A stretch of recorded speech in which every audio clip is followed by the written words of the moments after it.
উপর ন্যাক্কারজনক হামলার প্রতিবাদে আমাদের 5 দফা দাবি।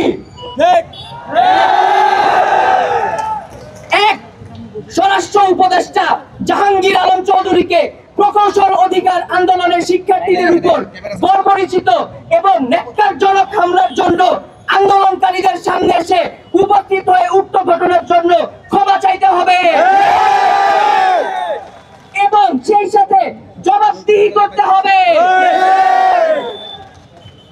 দুই, প্রজ্ঞাপনের মাধ্যমে ইতিপূর্বে গঠিত কমিটিকে আমরা আমাদের প্রতিনিধিত্বের অনুপযুক্ত মনে করি। উক্ত কমিটিকে আমরা প্রত্যাখ্যান করলাম। অনতিবিলম্বে বিশ্ববিদ্যালয়ের শিক্ষক প্রতিনিধি সহ প্রকৌশল অধিকার আন্দোলনের স্টেক হোল্ডারদের সাথে নিয়ে কমিটি সংস্কার করে পেশকৃত 3 দফা দাবিকে দ্রুততম সময়ের মধ্যে মেনে নির্বাহী আদেশের মাধ্যমে প্রজ্ঞাপন জারি করতে হবে এবং এ মর্মে সংশ্লিষ্ট 3 উপদেষ্টা জনাব মোহাম্মদ ফাউজুল কবির খান, জনাব আদিলুর রহমান এবং সৈয়দা রিজওয়ানা হাসানকে আজকে এসে এর নিশ্চয়তা প্রদান করতে হবে। 3, হামলায় আহত সকল শিক্ষার্থীদের চিকিৎসার ব্যয়ভার সরকারকে বহন করতে হবে এবং উক্ত আন্দোলন চলাকালীন সময়ে সকল শিক্ষার্থীদের সুরক্ষা নিশ্চিত করতে হবে। পুলিশ দিয়ে এই যৌক্তিক আন্দোলনে আর কোন প্রকার হামলা করা যাবে না।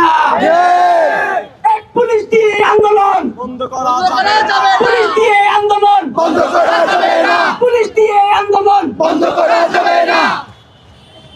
4, লোকন ভাইয়ের উপর হামলাকারীদের অনতিবিলম্বে গ্রেফতার করে আইনের আওতায় আনতে হবে এবং চাকরি থেকে বহিষ্কার করতে হবে।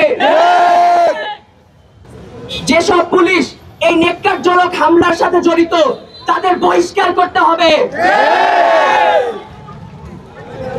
পুলিশ দিয়ে আন্দোলন বন্ধ করা যাবে না। পুলিশ দিয়ে আন্দোলন বন্ধ করা যাবে না। পুলিশ দিয়ে আন্দোলন বন্ধ করা যাবে না। পুলিশ দিয়ে আন্দোলন বন্ধ করা যাবে না। পুলিশ দিয়ে আন্দোলন বন্ধ করা যাবে না। অবিলম্বে আমাদের এই দাবিগুলো মেনে নেওয়া না হলে আমরা কঠোর কর্মসূচি দিতে বাধ্য থাকব।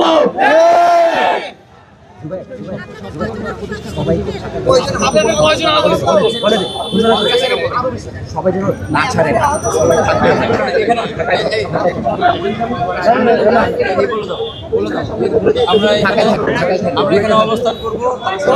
আমাদের দাবি মেনে নেওয়া না পর্যন্ত আমরা সকল শিক্ষার্থী ঢাকা এবং ঢাকার বাইরে সবাই আমরা আজকে এখানে অবস্থান করব। প্রেস ব্রিফিংটি শেষ করা হলো।